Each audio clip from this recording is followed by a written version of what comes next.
Voltamos,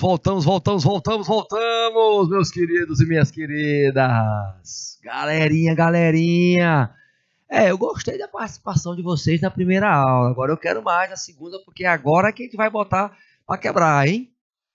Fundamentos de secretariado para vocês, meus queridos técnicos em secretariado. Cadê essa galerinha?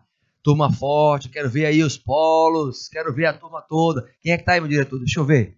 Quem é que tá aí? Turma aí de Cocal de Telha, Isaías Coelho. E o que mais? Riacho Frio. Isaías Coelho, né? Cocal de Telha e Belém do Piauí. Vamos que vamos, galerinha. Manda quem tá aí. Processos de equipes e seus comportamentos. Continuando a nossa aula, meus queridos. Vejam bem.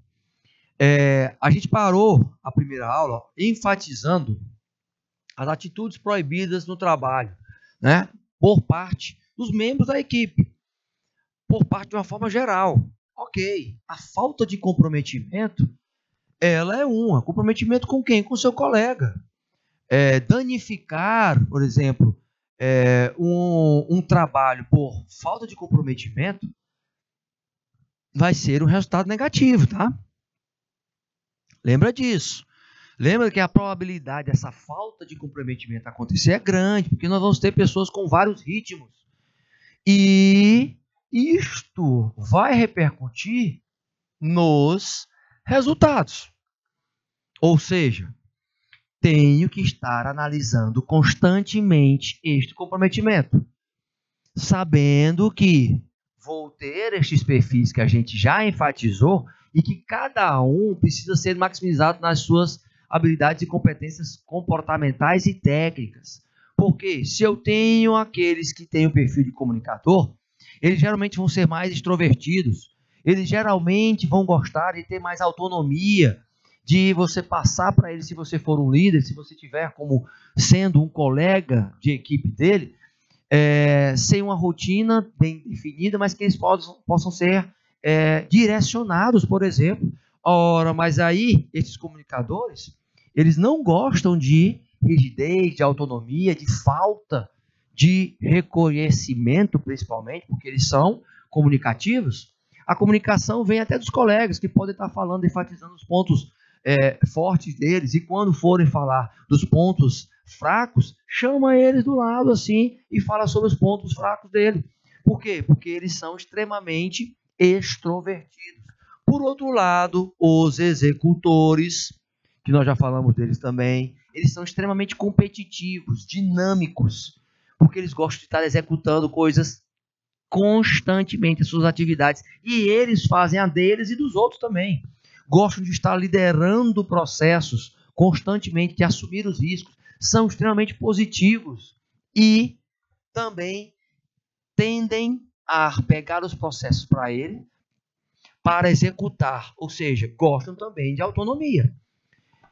Por outro lado, eu tenho aqueles que estão no chamado backstage, estão atrás, estão lá paradinhos, que são os perfis de planejadores e analistas. Estes planejadores, eles são um pouco mais prudentes, autocontrolados, com um planejamento na cabeça constantemente. Eles se assemelham aos analíticos.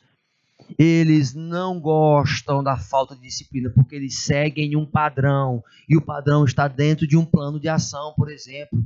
Os analíticos, eles têm mais ou menos este perfil, só que eles vão ser mais detalhistas do que os planejadores. Eles vão buscar mais ser críticos, são cautelosos, só criticam contendo a certeza de que estão certos. Eles buscam ter mais calma e aplicar os métodos que ele aprendeu, porque eles estão aplicando o conhecimento.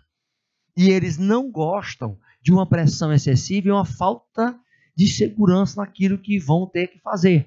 Eles precisam desse suporte. Então, eu posso ter líderes assim e eu posso ter membros de equipes desse jeito. Que é claro, eles vão evitar essas atitudes proibidas, meus queridos, no trabalho. Eles vão evitar isso, esta ausência de planejamento. É claro que o executor ele não vai querer planejar. O comunicador também não, mas eu vou ter que ter alguém que vai ter que seguir este planejamento, porque senão a equipe não vai prosperar.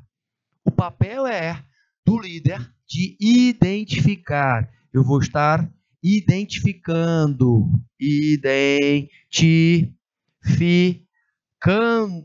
este profissional. Meu querido e minha querida, lembre-se disso. Identificando este profissional, eu vou saber entender um pouquinho, fazendo algumas análises, por exemplo, dos perfis, com essa metodologia chamada metodologia DISC, onde eu vou pegar aqueles que são mais... que tem uma tendência, né? Tem uma tendência a uma conformidade, mapeá-los e saber o seguinte, que eles precisam de mais tempo para gerar resultados, que eles são mais calmos, são mais focados, mas que eles evitam, por exemplo, conflitos pessoais, que esta é uma característica que se assemelha até mesmo à estabilidade. Estes profissionais que vão estar dentro dessas equipes, eles vão querer permanecer nelas, mas se mantendo na sua posição, dominando a conversa, sendo paciente, construindo confiança com as pessoas, gerando benefício através das suas soluções. No entanto, eu vou ter pessoas que vão estar querendo sempre comandar, estar sempre comandando dentro das equipes, mesmo sem ela ter um cargo de chefia, porque eles são mais rápidos, concisos, diretos, porque eles buscam estar mais focados, mostrando oportunidades, abordando de forma lógica, não tanto emocional, mas de forma a utilizar aí as suas hard skills, que são as suas habilidades técnicas, sendo mais detalhista, ou seja, são mais estatísticos também, dominam mais os números. Já os influentes, ele tem essa capacidade dos comunicadores, por exemplo. Eles trabalham a percepção das pessoas na perspectiva de trabalhar um discurso para alinhar e até motivar as pessoas. Então, são pessoas extremamente automotivadas, são pessoas que têm uma perspectiva de saber lidar com todo tipo de pessoas, pessoas que elas gostam dela, pessoas que não gostam dela, pessoas que elas, de uma certa forma, são difíceis de lidar. Os influentes têm esta facilidade. Lembrando que só assim você vai poder entender um pouco mais sobre essas atitudes que são proibidas no ambiente de trabalho com a participação da equipe. Falar mal de um integrante, lembre-se disso, de um integrante da equipe para outro da mesma equipe, além de ser falta de ética, vai criar um ambiente de extremas distorções e feedbacks negativos acerca dessas ações. Então entenda que isto é uma atitude que prejudica o sucesso profissional. Mas eu tenho mais atitudes. Pensar que sabe demais, que sabe tudo. Opa! E não procurar conhecimento é uma atitude arrogante, uma atitude prepotente. Dominar decisões com base no achismo, sem nenhuma referência de conhecimento, também, porque vai ter um declínio rápido, profissionalmente falando. Ter medo das mudanças, tendo em vista que nos estágios da vida eu tenho que me adaptar constantemente a essas situações. Ser individualista e esquecer os outros, ou seja, venha a nós vosso reino e nada. É uma postura que vai fazer com que você se prejudique no ambiente de trabalho. Dentro das equipes, nem se fala. Procrastinar as decisões por meio dos desafios é empurrar com a barriga os problemas e não tentar encarar eles de frente, com a outra perspectiva. Ratifica a percepção de que é uma atitude proibida no ambiente de trabalho, gente. Desdenhar do trabalho do outro, sabendo que este trabalho do outro, ele faz parte do teu contexto, ou seja, é minimizar a função daquele seu colega de trabalho. Então isso dentro da equipe de alta performance não existe. Os mais competitivos, eles precisam disseminar o conhecimento. O trabalho individual ele exige que você possa contribuir com a coletividade, mas ninguém consegue chegar a lugar nenhum sem a ajuda de alguém. A desvalorização do desempenho de um colega de equipe, isso faz com que as equipes se quebrem, ou seja, que haja uma desconstrução, fora que passa uma imagem de arrogância, né? Então, não posso fazer isso dentro de uma equipe, dentro de um processo onde eu quero fazer com que a equipe chegue a um alto rendimento. Por quê? Porque ainda assim isso vai me prejudicar. Olha outros exemplos de maneiras aí que são simples para evitar hábitos de julgar o próximo. Pense antes de falar. Não se deixe levar pelo que os outros dizem, pelas opiniões dos outros. Entenda que ninguém é perfeito e todos nós cometemos erros. Olha a humildade sendo trabalhada aí. Entenda que nós não somos todos iguais, temos perspectivas diferentes, cognições diferentes. Quando eu sentir vontade de julgar, olhe para si mesmo e saiba o que você tem a melhorar. Faça o trabalho de autoconhecimento, cultive esse estado positivo constantemente sobre as pessoas. Não critique, porque se você continuar criticando constantemente, você vai dar brecha também para as pessoas olharem para a sua negatividade e para os seus erros.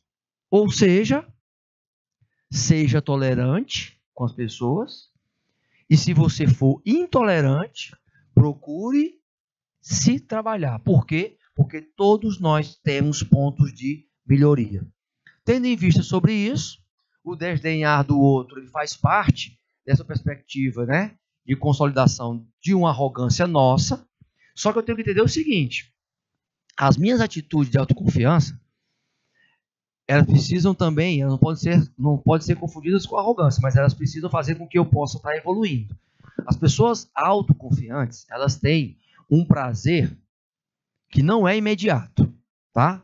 Elas sabem que no futuro vão colher tudo. Elas não se sentem confortáveis em estar negando algo a alguém. Elas estão lá se disponibilizando o tempo quando elas têm, elas ajudam ao outro. Elas não tentam provar nada para ninguém, que são melhores do que ninguém, porque não tem essa história. Não tem medo de estarem erradas. Não tem medo de estarem erradas. As questões e opiniões numa situação de que elas sabem que vão errar em algum momento. Elas não se sentem fracas ao pedir ajuda a alguém. Estão cientes disto. Elas se sentem numa perspectiva de saber a sua vulnerabilidade, e a humildade está crescendo em ter mais habilidades técnicas e comportamentais e contribuir para o trabalho de uma forma coletiva. Ressaltando que não reconhecer os próprios erros faz parte deste processo. De quê? De atitudes que não podem ser realizadas dentro de uma equipe, dentro de um time. Isso não é uma realidade. Todos nós temos falhas e erros, então todos nós precisamos estar melhorando constantemente.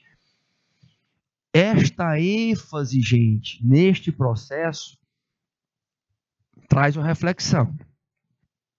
4 atitudes que você, como pessoa, que as pessoas se arrependem e podem se arrepender como prática no final do dia, mas que elas nunca mudam dentro de uma equipe, dentro do trabalho coletivo. Ter procrastinado, por exemplo, tarefas, por fazer algumas coisas que deixaram ela sair daquelas tarefas que são mais importantes e leva esse trabalho para casa, por exemplo. Não ter dado o seu melhor naquele dia. Isso faz parte do momento de alta performance. Será que eu fui melhor esse dia? Será que eu ajudei quem estava do meu lado executando a tarefa? Será que eu fiz alguma coisa diferente para ter um resultado diferente? Será que eu tenho esta perspectiva? Pois é, isso é que torna as equipes de alta performance. Ter tomado decisões nada assertivas, por impulso, ou seja, usando a agressividade ao invés de a assertividade. A assertividade é eu tenho zelo, cuidado quando eu vou falar com aquela pessoa. Eu não vou de forma agressiva. Não ter tirado, por exemplo, alguns minutos do dia para cuidar do seu próprio bem-estar, físico ou mental. Isso vai fazer com que você acumule estresse, porque estresse vai ter em qualquer equipe, quer seja de alta performance, quer seja não seja de alta performance. Desprezar as regras Entender que estas regras, elas não podem ser quebradas, faz parte do acordo e do comprometimento dos profissionais dentro da equipe. Novos procedimentos precisam ser ratificados, precisam ser inseridos. Esse processo, ele faz com que haja uma conscientização contínua, mas para aqueles comprometidos normativamente, por exemplo, eles vão seguir ipsiliter, porque eles são normativos. Já os instrumentais, meus queridos aí que estão de Riacho, né? De Isaías Coelho, de Cocal de Telha e Belém do Piauí. É importante vocês olharem, porque o colaborador que está numa equipe que despreza a regra, geralmente ele é um comprometido instrumentalmente. Ele não é afetivo nem normativo, porque até o afetivo ele vai se comprometer porque ele ama aquelas regras, aquelas normas. Mas dentro da equipe, com atitude negativa, que é proibido no ambiente de trabalho, eu tenho aí os perfis. Olha aí, ó. Olha o perfil dessa galera que está aí, tá vendo? Olha o perfil aí, ó. Tá vendo o perfil aí, meu queridão? Olha aí, ó. O perfil da galerinha aí, ó. Eu vou ter sempre essa turmazinha aí. Se eu fosse para escolher algum desses daí, ó. Se eu fosse para escolher, qual você seria? O menos mal aí vai ser o livro aberto, né? O menos mal vai ser porque eu botei só os piores aí. Certo? Só os piores. Mas no menos pior aqui, ó, a gente tem o cri-cri, né? É aquilo dali, pronto, tem que fazer aquilo e aquele negócio ali é o cri-cri. É o menos mal, mas tem também o reclamão.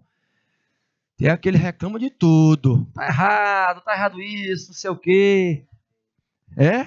Pronto, aí tem o grosseiro, ó, que não sabe cuidar de forma educada das pessoas. Tem que sempre fazer uma grosseria com alguém. Tem aquele que é o livro aberto, você sabe da vida dele todinha.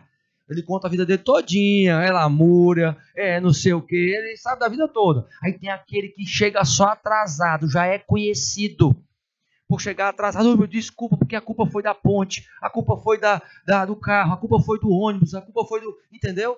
Tem aquele que adora falar, mas sabe de quem? Dos outros, a vida dos outros, deixa a vida dos outros de lado, vai cuidar da tua vida, porque senão tu nunca vai fazer parte de uma equipe de alta performance.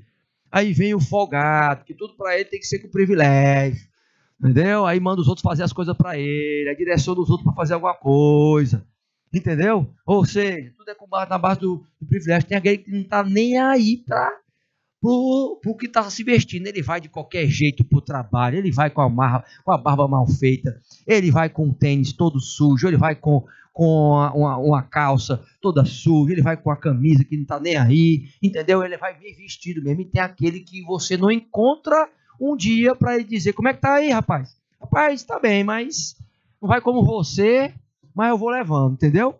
Ou seja, mal-humorado. E de cara ainda é um recalcado, né? Porque diz assim: não vai como você, mas eu vou levando. Aí é recalque, entendeu? Segura dessa. Se tu já falou essa frase, não fala mais não, pelo amor de Deus, porque senão vai mostrar recalque para você. Presta atenção, tá? Então, o mal-humorado, ele ainda traz aí de quebra um recalquezinho, só de leve. Olha cada figura: professor, eu vou lidar com isso dentro do ambiente de trabalho. Vai lidar. Meus queridos aí de Belém do Piauí, meus queridos de Isaías Coelho, de Riacho Frio, vocês vão lidar, meus queridos, com estes perfis. Eita. Mas o que vem se destacando e demitindo as pessoas, encaminhando elas para o mercado de trabalho, é esta atitude aqui que é proibida, ó. Desequilíbrio emocional. Como é que é, teacher? É isso mesmo. Desequilíbrio emocional. Falta de inteligência emocional. Falta de resiliência.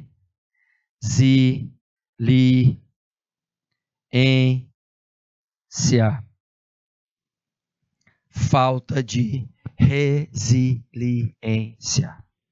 Então, esses são os sintomas Se eu já vejo alguém que não tem muita paciência, se eu já vejo alguém que levanta a voz com as pessoas, que vem com sede pé da mamão para rebater o que a pessoa está tentando contribuir com ela, isso vai prejudicar a produtividade da equipe, do time. Então, falta de equilíbrio emocional é o que mais hoje se fala em relação ao que vai colocar você para fora das empresas, tá? Então, foco na inteligência emocional, porque senão, ó, eu vou estar falando uma coisa e você vai estar entendendo outra, certo? Aqui, olha a diferença, aqui está tudo redondinho, tudo uma maravilha, tudo girando da forma correta. Aqui está uma confusão danada neste cérebro aqui. Então, precisa se cuidar, né? Precisa ir, no mínimo, vamos supor, de terapia. Quem diz que não precisa de terapia, gente, é pessoas que também, principalmente, precisam de terapia. Por quê? Porque se eu assumo que eu preciso de terapia, eu vou respeitar as diferenças. O não respeitar é uma atitude que é proibida nas equipes de alta performance. Eu preciso compreender as pessoas. Eu preciso primeiro compreender para depois ser compreendido. Lembra que essa é uma negociação que ela é essencial. Eu tenho que aumentar o meu equilíbrio emocional. Eu tenho que, através do meu equilíbrio emocional, é claro, eu tenho que antes entender quais são os padrões positivos e negativos que eu tenho, um autoconhecimento, para daí aumentar a minha capacidade de decisão, aumentar a forma de eu ajustar as minhas expectativas, não criar tanta expectativa acerca disso, lidar com as minhas frustrações, recalques complexos, neuras e psicoses que todos nós temos, reconhecer estes limites. Do meu direito vai até onde começa o do outro, dentro de uma equipe. Olha só o equilíbrio emocional alinhando e reforçando o que eu preciso ter como comportamento. O que é que a gente precisa ter, professor? No mínimo, 5 comportamentos aí de autoliderança que você pode ser líder dentro da equipe sem ter a posição de responsabilidade sobre ela, tá? Mas você pode ter essa postura. Ser uma pessoa que inspira as outras pessoas, ter o entusiasmo. Eu não estou falando de alegria, tá? O entusiasmo é você ter. O entusiasmo vem de Theos do grego, que quer dizer o seguinte: Deus dentro de mim, independente do que esteja acontecendo. Então você, faça chuva ou faça sol, você é entusiasmado. Você possa também, além de ser competitivo, você possa cooperar com as pessoas, possa gerenciar os conflitos. Porque criar conflitos vai fazer com que isso não seja saudável dentro da equipe. Fora que eu tenho que enfatizar que a saúde mental dessa equipe é prioridade. É prioridade. E como é que a gente pode já se autotrabalhar nessa perspectiva? Primeiro, as redes sociais, né? Não compare a sua vida com a vida dos outros. O que tem no Instagram, o que tem no Facebook, o que tem no Twitter, é o que as pessoas querem colocar. Não é o que elas vivenciam realmente, tá? Elas querem que você pense isso. Nós colocamos algumas coisas nas redes sociais que nós queremos que as pessoas pensem sobre nós. É isso. Taxativo. A ligação com o celular. Ele serve também para fazer com que você seja mais produtivo. Tem que saber utilizar. Por exemplo, uma agenda eletrônica. Os dias que você tem que estar colocando o que é que você é grato naquele dia, o que você foi grato naquele dia. Isso é uma prática de saúde mental que as equipes realizam dentro delas para buscar alta performance. É uma prática contínua. A situação de estar preocupado constantemente é uma situação comportamental que exige tratamento terapêutico. Certo? É fato isso. E o julgar as pessoas ou estar se julgando constantemente. Isso tira a sua saúde mental. Consequentemente, como postura de líder, eu tenho que acreditar no potencial das pessoas. Tenho que enfatizar o que elas podem executar e trabalhar a perspectiva de fornecer ferramentas de automotivação, gente. Ferramentas de automotivação. Então, entra num contexto de que eu faço a seguinte reflexão, tá? A minha comunicação está certa? Eu estou falando o A. Você está entendendo o B. Será que não existe um ruído de comunicação? Eu tenho que avaliar sobre isso. A minha comunicação da linguagem corporal, por exemplo, aqui, ó, pegando um queixo, tentando analisar o que esta pessoa está falando aqui também, ela é muito importante, porque a linguagem corporal é decisiva. E como um autolíder, a comunicação ela é primordial. Eu tenho que entender que eu vou ter que ter um bom relacionamento, inclusive com pessoas que não gostam de mim, e pessoas que gostam de mim, mas que pessoas também que eu não gosto delas, e elas gostam delas. Né? Resultado, eu tenho várias nuances aí. É saber ter inteligência interpessoal. Esta inteligência interpessoal evita a agressividade na comunicação, que ela pode chegar a vias de fato. Ó, aqui, ó. Ela pode chegar a vias de fato. Você está vendo aí, né? O pensamento se transformou no fato. Eita, professor, é isso mesmo, meu querido e minha querida. Se transformou nisso. Você tem que saber que as pessoas vão falhar, que elas podem falhar e você também pode falhar. Aí o assumir o erro faz parte dessa perspectiva. A equipe de alta performance, ela tem um trabalho de autoliderança constante em relação ao mapeamento dos pontos de melhoria.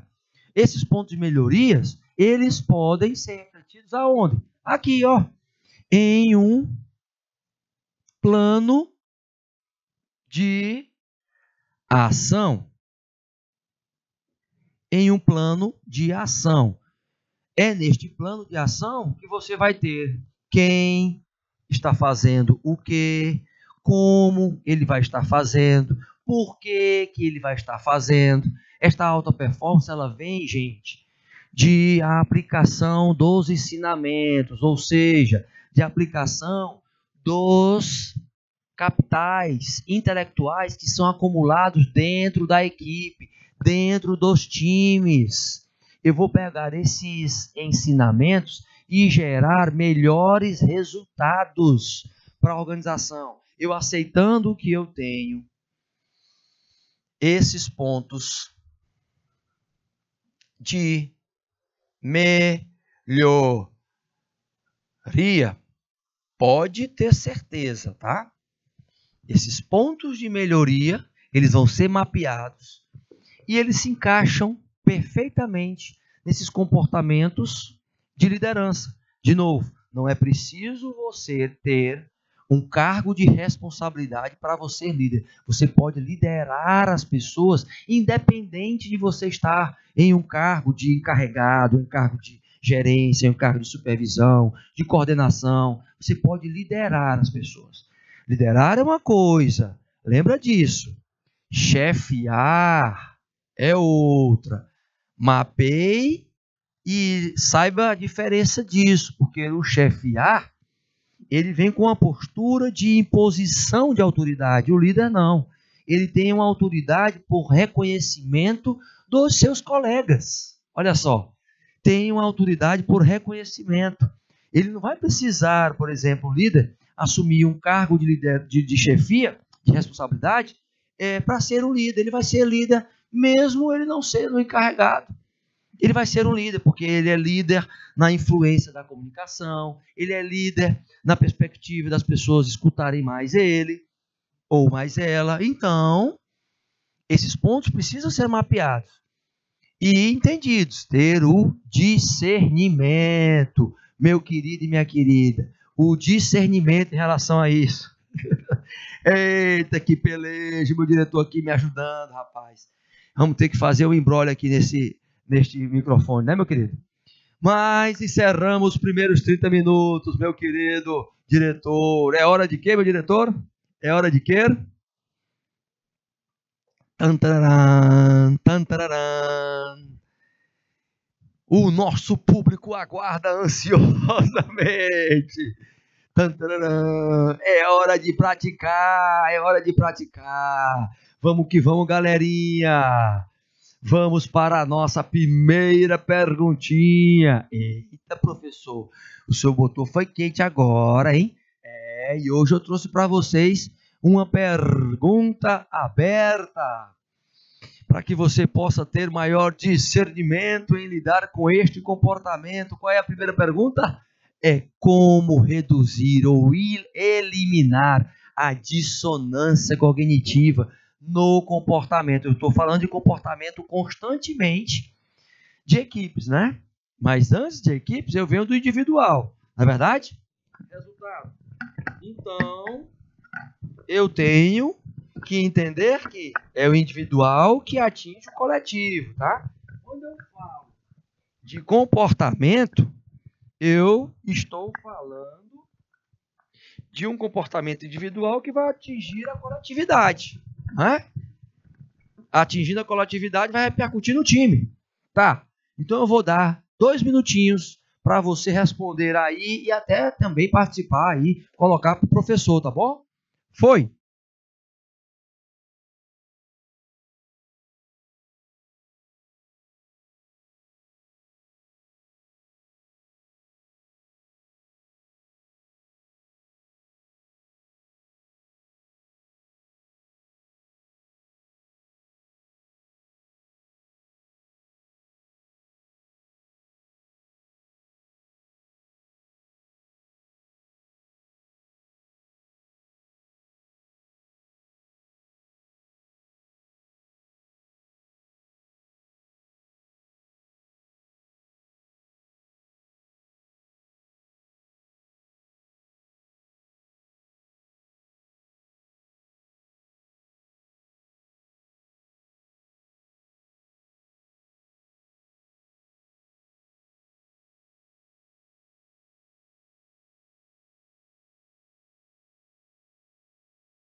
Voltamos, meus queridos. Como reduzir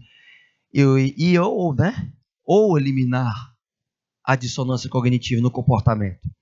Tá, olha só. Primeiro eu vou dizer o que é dissonância, certo? Vou relacionar para vocês aqui o que é dissonância. Dissonância de dúvida. Por exemplo, um chefe marca a reunião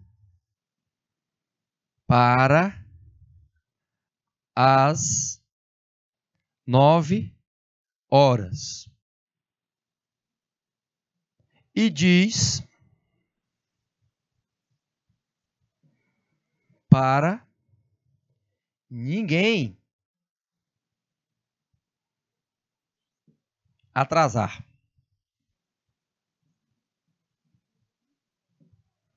Ele chega às 10h. Faço o que eu digo, mas não faço o que eu faço. Certo? Como é que eu diminuo isso? Sendo o exemplo. Preciso ser a primeira pessoa a chegar. A dissonância cognitiva aqui, gente, ela é o contrário da consonância cognitiva. Então, se ele falou que não era para atrasar, o primeiro a não se atrasar era ele. Quando as pessoas chegarem, quando ele chegar na reunião, as pessoas vão dizer o seguinte: olha, mas como ele é chefe, ele não é líder, porque se ele fosse líder, ele teria uma consonância cognitiva, tá? Ele vai chegar antes se ele for líder. Se ele for chefe, ele vai chegar depois. E as pessoas que chegarem depois dele vai dizer o seguinte: eu não falei para você chegar às 9 horas? Ou seja, não vai ser o exemplo. Ele vai entrar em dissonância cognitiva. Lembra disso, porque você vai encontrar isso muito dentro das empresas. Faço o que eu digo ou não faço o que eu faço. Ou sabe com quem está falando? Você sempre vai ouvir essa questão. Você escuta isso até fora dos ambientes organizacionais. Né? Agora entra um outro conceito. Dentro das equipes que nós falamos, entra a perspectiva do maquiavelismo. Né? O maquiavelismo. Nós até já estudamos sobre ele também, em outros temas. Dentro da empresa, eu tenho as equipes de alta performance que têm pelo menos 2 exemplos do que é o maquiavelismo. Eu quero que vocês respondam e citem 2 exemplos e justifiquem suas respostas, tá ok? Vou dar aí 2 minutinhos. Foi!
Zerou, gente. O que é o maquiavelismo dentro das equipes de alta performance? Nós já estudamos sobre maquiavelismo. Eu estou reforçando e nós colocamos isso dentro da nossa aula de hoje também. Lembra disso, tá, gente? Não é a pessoa maquiavélica que traz uma perspectiva negativa de querer levar vantagem em tudo, tá? O maquiavelismo ali do príncipe de Maquiavel, ele vem com uma perspectiva, estratégica. Eita, gente, dei 2 exemplos deste maquiavelismo. O exemplo aqui, o primeiro exemplo, traçar um planejamento. E O segundo exemplo. Está próximo do adversário. Então, o que a gente tem que reforçar sobre o maquiavelismo, meu querido e minha querida? Presta atenção. Lá no livrozinho, que eu vou até colocar aqui em cima, ó, livro que você pode, de novo, tá? Estar lendo, que é O Príncipe, traz a perspectiva de como você utilizar estratégias, inclusive estratégias de guerra, tá? Para que você possa fazer com que a equipe tenha um modelo mental diferente das outras, tenha um pensamento estratégico. Então, este pensamento aqui, ele é estratégico ao ponto de que de saber como atingir as metas, como eles podem atingir as metas usando tanto os pontos fortes como os pontos fracos de cada um dos membros da equipe. Então, eu vou começar aí, através de se sabendo os pontos fortes e pontos fracos, colocar tudo no planejamento. Um planejamento que será planejamento estratégico. Então, entendo, o maquiavelismo, gente, ele vem com uma composição de estratégia para melhoria de performance. É claro que dentro do livro ele vem falando sobre as conquistas territoriais, ele vem falando sobre liderança, e vem falando de como o líder ele precisa ser respeitado. Ele até coloca na postura da gestão, de uma forma geral, de que em alguns momentos ele precisa ser temido, mas essa linha de pensamento dele também já tem controvérsias em relação a ser temido. Um líder, ele tem que ser respeitado, porque se ele sai daquela equipe, aquela equipe ela vai ter autonomia para poder gerir, se autogerir nas suas atividades. Consequentemente, eles vão estar com a mesma performance, com a mesma estratégia, que é mapear os próximos, né, adversários e estar mais perto desses adversários. Fazendo o quê? Um certo estudo das ameaças e das oportunidades dentro dessa estratégia, para tornar as equipes um modelo melhor na geração de resultados. Então, eu quero que vocês entendam e quebrem essa crença limitante, que nós temos duas perspectivas em relação ao maquiavelismo, tá? Maquiavelismo, ele vem da perspectiva estratégica. O maquiavélico, que é a pessoa que quer ganhar vantagem, né, acima de tudo, é o venha a nós, vosso reino nada, ele traz essa perspectiva e é utilizada de forma pejorativa. Claro, mas o maquiavelismo e os exemplos de Maquiavel no livro O Príncipe, eles trazem essa percepção de amplitude, de expansão da consciência em relação ao como eu posso usar essa expertise, este conhecimento para poder fazer com que as equipes gerem resultados diferentes, por formas diferentes de tratarem as suas atividades, tá? Então, que fique bem explicado, bem definida essa questão do maquiavelismo. Contudo, no entanto, temos mais perguntinhas. Vamos que vamos. O que a gente entra aí? A gente entra no que a gente já falou hoje, na perspectiva da estabilidade emocional. Por que a estabilidade emocional é importante na execução das atividades de secretariado executivo? Relação de dois exemplos. Como desenvolver habilidades emocionais. Justifique cada uma delas. Eu vou dar 2 minutinhos. Foi!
Eita, gente.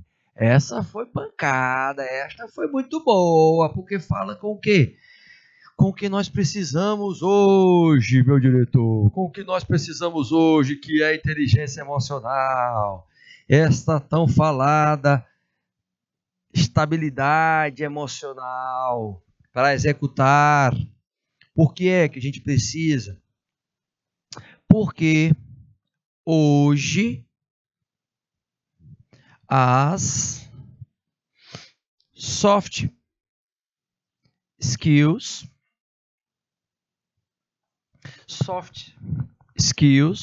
são mais importantes. Estas soft skills são as habilidades comportamentais e elas vão ser decisivas, são importantes. Ser decisivas aonde? No mercado de trabalho em que vocês estão. Relacione 2 exemplos. Quando eu peço para vocês relacionarem 2 exemplos, o primeiro é: se hoje eu não tiver espírito de equipe, pode ter certeza, não conseguirei estabelecer uma relação de empregabilidade. Então vai ser mais fácil a organização mapear você e dizer o seguinte: já que ela não consegue trabalhar em prol do coletivo, eu automaticamente não vou poder estar com esta pessoa aqui. Então, é uma forma de você entender que é uma habilidade emocional. A estabilidade emocional ela se caracteriza quando você aceita as diferenças das pessoas e é mais tolerante com aquelas pessoas, compreendendo primeiro para depois ser compreendido. Diga-se passagem que não tem nada a ver em relação, por exemplo, a pessoas que não respeitam os valores da empresa, que não respeitam ser tolerante com as pessoas assim. Não. As pessoas que não respeitam os valores da empresa, que não respeitam a missão, a visão da empresa, não estão encaixadas aí em tolerância, certo? Quando eu entro no segundo exemplo, com a outra atitude, gente, uma outra atitude que é a de autoliderança. Autoliderança. Eita, professor. A autoliderança é o controle das emoções. É você deixar a agressividade ser minimizada e você melhorar a tua performance em assertividade com as pessoas. Olha só, assertividade com as pessoas. Eita, professor, quer dizer que então assertividade seria o quê? Seria você falar para a pessoa o que ela precisa ouvir, não o que ela quer escutar, porém, com cuidado, com zelo, com um tom que seja um tom educado, não debochando da pessoa, não provocando a pessoa, não desdenhando da pessoa, mas contribuindo com aquela pessoa. Isso mostra autoliderança emocional, mostra que você tem habilidades emocionais. Para você, do secretariado que está aí, que vai lidar com vários setores, com várias gerações, com vários níveis de profissionais, do nível operacional, do nível tático, do nível estratégico, pode ter certeza, gente, você vai lidar com essa situação de autoavaliação constante da sua autoliderança também. Constante. Tá bom? Então, esses seriam os 2 exemplos de trabalho de soft skills em relação a isso. Tá, aí quando a gente fala de uma visão individualista dentro das equipes, lembra que a gente tem uma diferença de equipe para grupo, né? Nós temos uma diferençazinha aí de equipe para grupo. O que eu quero? Eu quero que você fale o seguinte: o que é esse comportamento individualista? Cita um exemplo de como melhorar este comportamento. Coloca lá uma prática que você vai estar relacionando no secretariado especificamente, tá? O que você pode melhorar em relação a isso? Já visualizando a sua empregabilidade. Vou dar 2 minutinhos. Foi!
Eita, eita, eita, minha gente.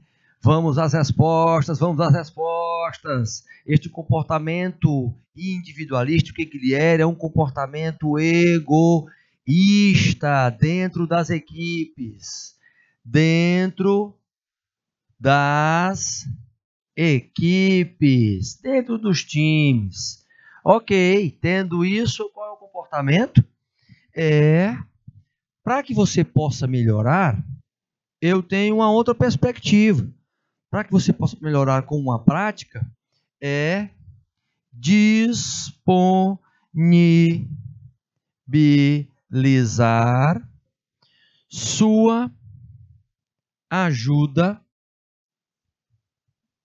aos colegas de equipe. Vai na perspectiva de não só ouvir a nós, vosso reino e nada, né? Você só querer a ajuda, mas vai numa perspectiva de você disponibilizar o seu capital intelectual para ajudar os colegas. Meus queridos aí de Riacho Frio, Isaías Coelho, de Belém do Piauí, todos firmes e fortes aí. Então, isso mostra nas duas respostas que nós temos sim como mudar esse comportamento. É só querer, não é verdade? É só querer. Então, vamos para a próxima? Vamos que vamos, meus queridos, olha aí. E outras áreas científicas deste comportamento organizacional dentro das equipes? Interdisciplinares, principalmente, que nós precisamos estudar. Que outras áreas são essas? Que eu citei na primeira aulinha nossa, hein? Que outras áreas são? Que outras ciências são? Eu quero que você cite-as e que você fale das 5 ciências, justificando-as. Justificando-as. Vamos que vamos? Então, 2 minutinhos.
Podemos, então vamos lá. Claro, gente, que eu tenho que estudar a antropologia, estudar o homem dentro da empresa, mas dentro dos grupos, dentro dos times. E para isso, eu tenho que adequar esta antropologia à questão que exatamente o nosso querido Polo lá de Belém, do Piauí, respondeu. A questão social. Opa, a sociologia. Sociologia, eu vou estar estudando os grupos, estudei o individual, o homem. Vou para os grupos e depois vou entender o quê?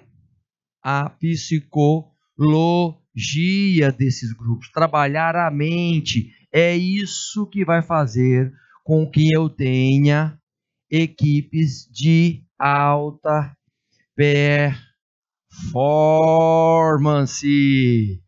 Parabéns aos nossos queridos, os nossos queridos de Belém do Piauí, que responderam. Boa tarde. Fui!